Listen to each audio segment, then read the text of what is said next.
Hey guys, and welcome back. Today we're going to do this bright and colorful drag marble nail design.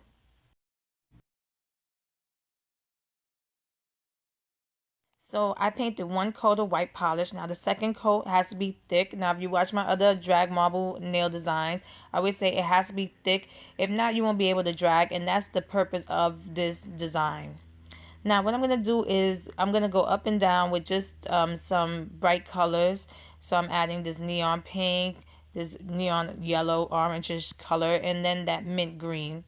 And then using my water marbling tool, but you can use anything that has a point, like a toothpick or a nail dot, anything that has a point.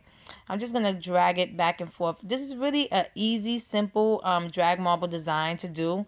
It's really something that I really like the look of it also. It does give it a water marble look, this design. Out of all my designs, this design always has like a water marble look. Then what I did, if you've seen, I removed the polish from around my nails just so that I can stretch it out. And then I'm going to apply a quick dry top coat.